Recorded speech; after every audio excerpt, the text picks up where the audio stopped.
Good morning, viewers. You're now watching Hornbill TV. External Affairs Minister S. Jaishankar on Thursday said India is entering what he described as a decisive phase in negotiations with the European Union on a free trade agreement and stressed the importance of support from the key EU members, including the Netherlands. Jaishankar said India places a high value on its ties with the Netherlands, both bilaterally and in its role within the European Union. He noted that cooperation between the two countries has expanded in recent months, with several agreements adding new dimensions to the relationship. The External Affairs Minister also said he was keen to hear the Netherlands' views on key global and regional developments. Minister, first of all, let me welcome you to Delhi, because you've been in India a few days, and I'm really delighted that on this visit you've had an opportunity not just to meet some of my colleagues, but also to see some parts of India and some areas of common interest. I would like to perhaps start off with the meeting which our Prime Minister and your Prime Minister had in Johannesburg. I think they reiterated their commitment to take this relationship forward. We are, of course, we value our relations with the Netherlands enormously, bilaterally as well as a key player of the European Union. Today, as we meet, we will recognize that a number of important agreements have been reached in the last few months, which have added more dimensions to our cooperation. We also count on your support as we are moving to what I hope is a decisive phase in our negotiations with the European Union on the free trade agreement. We have a strategic partnership in water and very strong cooperation in agriculture, health, science, technology, and shipping.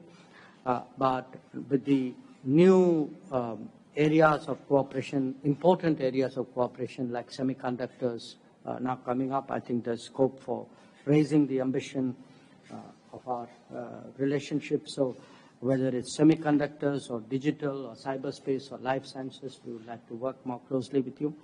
I would, of course, also like to get your perspectives on global and regional issues. So I look forward to your discussions. I would invite you to say a few words before we get into our talks. Thank you. Netherlands Foreign Minister David Van Wil in his remarks underlined the need for like-minded democracies to work more closely amid shifting global geopolitics. Also welcome progress in bilateral engagement, particularly in security, defense and emerging technologies. A warm welcome to your beautiful country, and indeed I started my visit out in Mumbai. Coming myself from the port of Rotterdam, it always feels very comfortable to visit a large port city where there are already such long-standing ties with the Netherlands. But indeed, as you say, there's so much more we can do. I believe in these turbulent times where geopolitics are changing, countries like us who adhere to democracy, who adhere to the international rule-based order, who adhere to free trade, need to stick together and intensify their cooperation in order to stand the test of time. So I'm really, really happy that we were able to get to a letter of intent to work more together in the field of security and defense, but also, as you mentioned, in the field of new technologies. I visited one of the Dutch companies yesterday, NXP, who's already very established here in India and who's willing to take the collaboration to the next step, and there are more to come. So I think that as technologies play a larger role in our life, the way we implement them to adhere to our norms and values and our democratic values, I think is very important, and there I feel we are two very, very strong partners, apart from everything traditionally that we've been able to do so elaborately in the field of water, agriculture, etc. We are two countries of completely different sizes geographically, but I think psychologically and in mentality, we are very much aligned and happy to work on that relationship. Thank you. A controversy erupted after a video clip involving Bihar Chief Minister Nitish Kumar went viral, sparking allegations of inappropriate behavior towards a Muslim woman wearing a hijab during a public interaction. The incident triggered criticism from opposition leaders and minority representatives, and Samajwadi Party MP Zia-ur Rahman Bar condemned the episode, calling it unfortunate. He also questioned the lack of nationwide outrage over the issue, especially given its implication for the dignity and safety of women. अगर किसी हिंदू महिला का इस तरह से अगर हिजाब हटाते तो क्या हालात होते, कल्पना कीजिए, और बीजेपी इस तरह का व्यवहार कर रही है। देखिए, जो उमर अब्दुल्ला साहब आपने कहा है, वैसे तो हमारा मज़हब ये इजाज़त ही नहीं देता कि आप किसी सिर्फ मुस्लिम ही नहीं, किसी दूसरे धर्म की हमारी माँ बहन के साथ में इस प्रकार की हरकत करें, उनका हिजाब खींचें, उनका दुपट्टा खींचें। निहायत घटिया और शर्मनाक हरकत है जो ये की गई है बिहार के अंदर। और यकीनन जो उन्होंने कहा है कि अगर हम ऐसा गौर करें तो इस देश के अंदर कैसे हालात उत्पन्न हुए थे, क्योंकि जितना जहर बीजेपी ने घोल दिया है तो ये बहुत हालात बदल सकते थे। लेकिन अफसोस है कि आज हमारी एक मुस्लिम बहन के साथ, माइनॉरिटी की बहन के साथ में एक इस प्रकार की घटना है और देश खामोश है। क्यों कोई उनके खिलाफ अभी तक ना माफ़ी मांगी, ना कोई कार्रवाई हो रही है कि कोई मांग हो रही है। हम चाहते थे कि उनको पूरी इस देश की जो आधी आबादी है, उनसे हमारी सिर्फ बहन के साथ में ये बेइज्जती नहीं है, पूरे आधी आबादी के साथ बेइज्जती है। उनको माफ़ी मांगनी चाहिए नीतीश कुमार को, और अगर माफ़ी नहीं मांगते तो यकीनन कानूनी कार्रवाई उनके खिलाफ होनी चाहिए।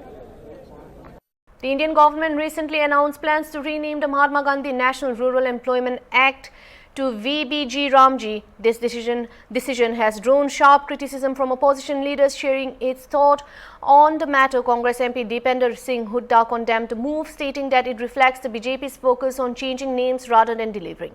He expressed regret over removing Mahatma Gandhi's name from the flagship rural employment scheme and vowed to raise the concerns of labourers publicly. Congress MP Gurjit Singh also criticized the scheme. Bharatiya Janata party की कार्यशैली नाम की रही है और काम की नहीं, और दोबारा उन्होंने साबित कर दिया। लगातार उन्होंने कांग्रेस और यूपी के समय चल रही योजनाओं के नाम बदलने का कार्य किया है और उन योजनाओं को, जनहित की योजनाओं को समाप्त करने का या उनको कम करने का कार्य, उन पर कटौती लाने का काम किया। इंदिरा आवास योजना को प्रधानमंत्री Awas Yojana, Jawaharlal Nehru urban renewal mission को अमृत अटल जी के नाम से करना, मगर अब मनरेगा महात्मा गांधी जी तक के नाम को उस योजना से हटाना, जो योजना एक बहुत महत्वपूर्ण योजना इस सदी में हमारे देश के गरीब के लिए, मजदूर के लिए मानी जाती थी। और ये नाम बदलने के साथ साथ उस योजना में व्यापक कटौती करना, एक तरीके से योजना को समाप्त करने की साजिश करना, ये स्वीकार्य नहीं है। हमने संसद में भी अपनी आपत्ति दर्ज करी, हम सड़क पे भी मजदूरों के अधिकारों के लिए लड़ेंगे। सर, पॉल्यूशन पे चर्चा होने की, भाई दुर्भाग्य की बात है, मैं हर रोज वायु प्रदूषण पे चर्चा का मैंने नोटिस दिया है इस सत्र में, और पूरे सत्र में जनता सड़क पे, खेल के मैदानों में, स्टेडियमों में AQI चिल्लाती रही, और भाजपा के सांसद, सत्तारूढ़ सांसद सदन में बीजेपी चिल्लाते रहे, और वायु प्रदूषण जैसे ज्वलंत जनता के मुद्दों पे चर्चा का समय सत्ता पक्ष ने नहीं दिया। मैं इसकी निंदा करता हूं। वायु जनता के, देश की जनता के वायु प्रदूषण की समस्या की चर्चा हम देश की संसद में नहीं करेंगे तो क्या विदेश में जाकर अमेरिका की सेनेट में करेंगे? हम जनप्रतिनिधि ऐसे मुद्दे लेके आते हैं तो सत्र में सरकार को कुछ समय इन मुद्दों पे चर्चा के लिए और देश की जनता को समाधान देने के लिए देना चाहिए, लेकिन जो नहीं दिया गया उसको लेकर मैं बड़ा निराशा व्यक्त करता हूं और बड़ी निंदा करता हूं सरकार की कि सरकार को इतने महत्वपूर्ण मुद्दे के लिए समय नहीं दिया। उसे एक ही झटके में मोदी जी ने डेमोलिश कर दिया। देखो, सबसे बड़ी बात है कि ये गरीब लोगों के लिए स्कीम थी और गांव के लोगों के लिए रोजगार की 100% गारंटी की थी, और इसका 90% सेंट्रल गवर्नमेंट देती थी। पहले तो इन्होंने उसकी रेशो 60-40 कर दी है, 40% स्टेट देगा। स्टेट तो पहले कर्जे में डूबे हुए हैं, स्टेट के पास तो पैसा ही नहीं है। इससे क्या होगा, स्टेट पैसा नहीं दे पाएगा, स्कीम स्टेट में जाएगी नहीं और रोजगार का लोगों को खत्म हो जाएगा। पहले भी करीब मतलब जो स्कीम है वो तो 50% तक तो ये लागू करते हैं, उसके ज़्यादा तो इनके पास बजट ही नहीं है। और अब वो स्कीम को ख़त्म करने के लिए इन्होंने ये शुरू कर दिया है, स्कीम ऑलमोस्ट ख़त्म करेंगे ये लोग। 125 दिन की बात करते हैं तो 40% तो स्टेट ने देना, बढ़ाया क्या इन्होंने तो कुछ भी नहीं देना। दूसरी बात ये है, सबसे बड़ी जो चिंता का विषय है, राष्ट्रपिता महात्मा गांधी जी का नाम उस मनरेगा स्कीम से हटाना, वो महात्मा गांधी जी के नाम से थी। तो ये इनकी सोच को दर्शाता है कि नथुराम गोडसे जिन्होंने कातल किया है, ये उसके पूर्वज हैं। हम तो कहते हैं, लेकिन अब ये सामने आ रहे हैं, ये नथुराम गोडसे के पूर्वज हैं। महात्मा गांधी जिसको पूरी दुनिया में लोग शांति का पुजारी मानते थे, बड़े शांति तरीके के साथ उन्होंने पूरे देश में आंदोलन किया और लड़ाई लड़ी और आज़ादी देश को मिली।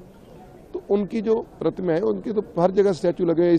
80 के करीब कंट्री में स्टैचू लगे हुए हैं। आज पूरे वर्ल्ड में लोग हमें क्या कहते होंगे कि कैसी सरकार है यहाँ इनकी थॉट लोगों के सामने नहीं है। इनका चेहरा भी खुद का नंगा हुआ है कि ये लोग टेररिज्म को बढ़ावा देने वाले लोग हैं। ये Turning to the markets now, gold and silver continue to hold investors' attention. After hitting multi-year highs, gold is trading above 1.34 lakh per 10 grams, while silver remains strong above 2 lakh per kilogram. Despite minor corrections, bullion demand stays firm amid global economic cues. Gold and silver prices in India have surged in 2025, reaching multi-year highs on domestic markets and the MCX. Driven by global economic factors and expectations of US Federal Reserve's rate cuts, both metals experienced minor corrections recently due to profit taking, but analysts say the overall bullish trend remains intact. Gold, including 22, 24 and 18K variants, saw modest pullbacks after sustained gains, while silver has demonstrated stronger momentum, partly fueled by industrial demand and ETF inflows. With minor dips representing normal profit bookings, the broader trajectory for gold and silver remains upward, said market analysts, citing robust investment demands and potential Fed easing as key drivers. Gold prices hold above 1.24 per kg despite slight correction, while silver 22 lakh per kg in India on December 19, 2025. Police have arrested 3 persons in connection with the alleged abetment of suicide of a delivery boy in Dharamnagar, an incident that has sparked widespread outrage and protests across North Tripura district. The arrested individuals have been identified as Sushmita Bhattacharjee, Sangeeta Bhattacharjee and Saurav Bhattacharjee. According to police officials, they were apprehended from Assam's Sri Bhumi district following a special operation conducted on the basis of specific intelligence input. The arrests were made late on Wednesday night amid sustained public pressure for prompt action. Biswajit Das, APP incharge, north Tripura Dharmanagar. আপনাদের অবগতির জন্য আমি জানাচ্ছি যে গত 14/12/2025 ইংরেজিতে একটা FIR হয়েছিল এবং পুলিশ কর্তৃপক্ষ একটা কেস নিয়েছেন। কেসটার নাম্বার হচ্ছে 122 ধর্মনগর 2025। পুলিশ এখানে 4টি ধারায় মামলা নিয়েছেন। 329-4, 115-2, 103-2 এবং 3-5 ভারতীয় ন্যায় সংহিতা। তো চুরাইবাড়ি এবং আসাম বর্ডার থেকে 3 জন আসামিকে গ্রেপ্তার করে আজকে কোর্টে তোলা হয় মাননীয় সিজেএম দেবলীনা কিলিকদার মহাশয়ার কোর্টে। এবং 3 জন আসামির নাম হলো সঙ্গীতা ভট্টাচার্যী, সুস্মিতা ভট্টাচার্যী এবং সৌরভ ভট্টাচার্যী। তো বেল হিয়ারিংয়ের পর আদালত বেল রিজেক্ট করেন এবং তাদেরকে আগামী 30 ডিসেম্বর পর্যন্ত জুডিশিয়াল কাস্টডিতে পাঠানো হয় এবং পুলিশকে আদেশ দেওয়া হয় ওইখানে যাতে ওই আসামিদের ইন্টারোগেশনও করা হয়। এই হলো আজকে আমার সংক্ষিপ্ত বক্তব্য এই কেসের ব্যাপারে। Transgender activist Malam Thongam on Friday strongly condemned the Committee of Tribal Unity COTU and other organizations for halting her cycling rally aimed at promoting peace in Manipur, asserting that no individual or group has the right to block movement along a national highway. Addressing the media after reaching Imphal, Malam said the obstruction of her rally was illegal and amounted to a violation of her fundamental rights. She announced her intention to initiate legal action against those responsible with the support of various peace forums and civil society groups. She further stated that her Cycling for Manipur Peace campaign would continue despite the setback, adding that the next phase of the initiative would be expanded into an all-India cycling journey to spread the message of peace, unity and reconciliation. Meanwhile, Malam received a massive public welcome upon her arrival in Imphal on Friday. Large crowds gathered across the city to receive her, while several women organizations, including representatives of women market bodies, organized a grand reception at Khwairamband Ketal around noon, and supporters hailed Malam's determination and described her campaign as a symbol of hope amid Manipur's prolonged ethnic strife.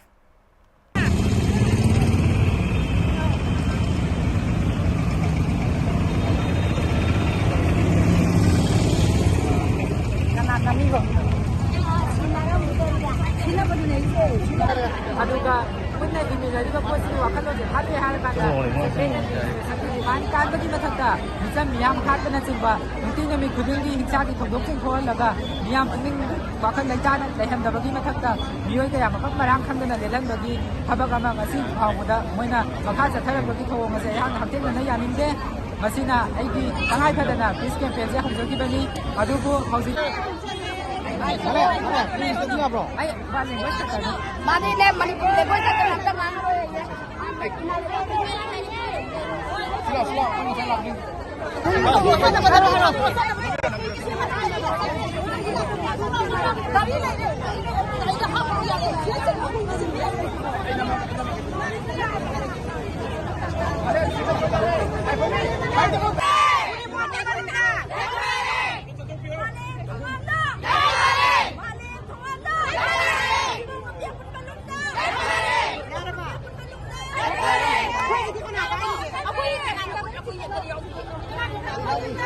Turning to a shocking news from Maharashtra, where a leopard that has entered a resident area in Mira Bhayandar and attacked 2 people has been captured by authorities. Authorities have ensured the safety of residents and the situation in Mira Bhayandar is now under control. Further updates are expected as officials continue their investigation. Here is a visual from the alarming scene. Have a look.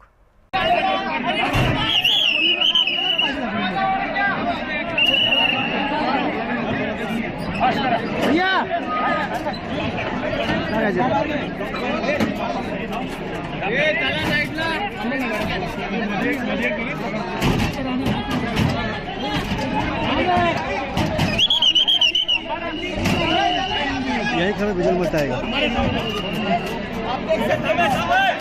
Meanwhile, Maharashtra Minister Pratap Sarnaik said that the leopard has attacked 7 people, 2 of whom were severely injured and admitted to the hospital, and he also thanked the officials for successfully capturing the leopard. 7 लोगों के ऊपर उन्होंने हल्ला किया था, 5 लोग ज्यादा जख्म हुए थे, मगर 2 लोगों के ऊपर ज्यादा बड़े हमले हो गए और उनको गंभीर लिया गया है। अभी टेबा हॉस्पिटल में उपचार करके मैंने उनको 1 जन को भेज दिया, उनके ऊपर उपचार तो होते रहेगा, मगर आखिर मानवीय बस्ती में अगर ये ऐसी परिस्थिति में उनके ऊपर काबू रखना जरूरी है। और साथ में हमारे पुलिस को बहुत धन्यवाद। Turning to Parliament Congress, leader J. Ram Ramesh Dey slammed the government over its handling of the pollution crisis and for dismissing concerns over air pollution and its impact on public health. He highlighted that the government claimed there is no link between pollution and lung damage, calling it astonishing and a denial of facts. Ramesh stressed the need for a proper debate in both the Lok Sabha and Rajya Sabha of offer a constructive solution, but the session was adjourned indefinitely, preventing discussions on pollution. किस वातावरण में ये session चला? मैंने पहले ही कहा, ये शीतकालीन सेशन नहीं, ये प्रदूषणकालीन सेशन है। और मैं हैरान हो गया कि कल सरकार की ओर से पार्लियामेंट में एक जवाब दिया जाता है कि प्रदूषण और फेफड़ों की क्षति के बीच में कोई रिश्ता ही नहीं है। प्रदूषण का कोई असर नहीं है फेफड़ों की क्षति पर। ये मैं कह सकता हूं बिल्कुल आश्चर्यजनक बात है। ये कैसी सरकार है, किस दुनिया में रह रही है कि सारे तथ्यों को नकार रहा है।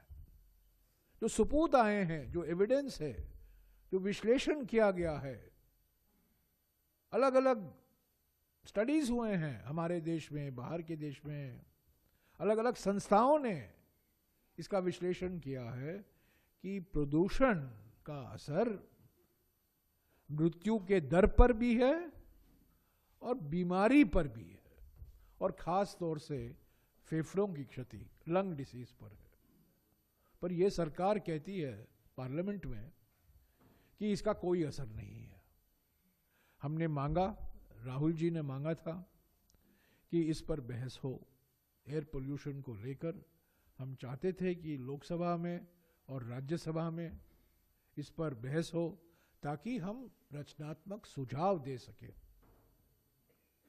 हमारे ओर से 4-5 महत्वपूर्ण सुझाव भी थे। पर अफसोस की बात है कि कल दोपहर को अचानक लोकसभा में अनिश्चित काल के लिए स्थगित किया जा रहा है, उसकी घोषणा की गई है। Adjourned sine die. हम तैयार थे आज लोकसभा में बहस के लिए, और हम तैयार थे कल बैठने के लिए राज्यसभा में बहस के लिए, और ये जानकारी हमने सरकार को दी। और प्रियंका गांधी जी के नाम पर एक डिस्कशन बुलेटिन में भी आया, और हम ये मानकर चल रहे थे, हमारी पार्टी मानकर चल रही थी कि वो चर्चा आज होने वाला है, क्योंकि सारे देश में एयर पोल्यूशन को लेकर, वायु प्रदूषण को लेकर इतनी गंभीर स्थिति हो गई है। ये न केवल दिल्ली तक सीमित है, सारे शहरों में। कल लखनऊ में, परसों लखनऊ में क्रिकेट मैच भी रोकना पड़ा। सारे शहरों में, अलग अलग शहरों में, दक्षिण भारत, मध्य भारत, उत्तरी भारत, पूर्वी भारत, पश्चिम भारत, प्रदूषण ही प्रदूषण है। और हम चाहते थे इस पर बहस हो, और हम रचनात्मक सुझाव देने वाले थे। पर कल मैं कहना चाहता हूं कि अचानक ये घोषणा की जाती है कि शीतकालीन सेशन अनिश्चित काल के लिए, अभी पार्लियामेंट का सेशन अनिश्चित काल के लिए स्थगित किया गया, यानी कि लोकसभा एडजर्न साइने डाई। और आज राज्यसभा में, कल जब लोकसभा एडजर्न साइने डाई हो गया तो बात सही है कि राज्यसभा भी आज होने वाला है। पर मैं बिल्कुल साफ कर देना चाहता हूं कि कल दोपहर तक हम ये मानकर चल रहे थे, हमने जी राम जी विधेयक का कड़ा विरोध किया लोकसभा में, हमने वॉकआउट भी किया, पर हम पूरी तरीके से तैयार थे कि आज वायु प्रदूषण पर एक चर्चा होगी लोकसभा में। ये एक दिखावा है सरकार की ओर से कि हम चाहते थे बहस और कांग्रेस नहीं चाहती थी। ये बिल्कुल गलत है, इसका मैं पूरा खंडन, 100% खंडन करना चाहता हूं। हम चाहते थे, नोटिस हमने दिया, मांग हमने की, सुझाव हम देने वाले थे, पर वो सरकार जो संसद में कहती है कि वायु प्रदूषण और फेफड़ों की क्षति के बीच में कोई ताल्लुकात नहीं है, वो वायु प्रदूषण पर चर्चा से भाग रही है। मैं सीधा कह रहा हूं। Congress MP Pramod Tiwari has accused the government of ignoring key public issues, stating that despite the opposition's cooperation, no essential matters were discussed. He said that even critical concerns like pollution were not allowed to be taken up, and alleged that the government failed to address issues affecting the public at large. ने सहयोग किया, लेकिन जो हमारे मुद्दे थे उन पर चर्चा नहीं हो पाई। आज पोल्यूशन से बड़ा कौन सा मुद्दा है, नहीं चर्चा हो पाई। जिस तरीके से सवालात हम लोगों ने उठाए, दिल्ली का लाल किले पर विस्फोट हुआ, यहाँ तक आ गया था विस्फोटक, उस पर मेरी नोटिस, नहीं चर्चा हुई। जो मजदूरों की सबसे बड़ी समस्या, शिक्षक जो एक फैसला आया है सुप्रीम कोर्ट, उस पर चर्चा नहीं हुई। तो महत्वपूर्ण विषयों पे तो सरकार भाग खड़ी हुई, उसने चर्चा नहीं होने दी। हाँ, बिल पास कराए, हमने गुड सेंस में, गुड फेथ में उसको पास कराया, लेकिन हम देख रहे हैं कि सरकार ने न किसान की हुई, न मजदूर की हुई, न शिक्षक की हुई, न जो आम आदमी के सामने संकट है, बढ़ता हुआ टेररिज्म, उस पर भी नहीं। चिंताजनक है, बहुत चिंताजनक है। जिस बांग्लादेश को हमने पैदा किया, 14 दिन के अंदर इंदिरा गांधी ने सैन्य ऑपरेशन करके, आर्मी ऑपरेशन से, जो हमारा सबसे विश्वसनीय था, मोदी सरकार की गलत विदेश नीति के कारण कोई विश्वास ही नहीं करता मोदी पे। मोदी और मोदी की विदेश नीति पे कोई विश्वास नहीं करता। नतीजा आज वहाँ पे हिंदू सुरक्षित नहीं, मंदिर सुरक्षित नहीं, जैन सुरक्षित नहीं, सिख सुरक्षित नहीं, भारत का व्यापार वहाँ सुरक्षित नहीं। ये क्या कर दिया मोदी जी आपने? बहुत बड़ी राजनीतिक विफलता है मोदी की विदेश नीति की। That's all for now. Thank you for watching Hornbill TV.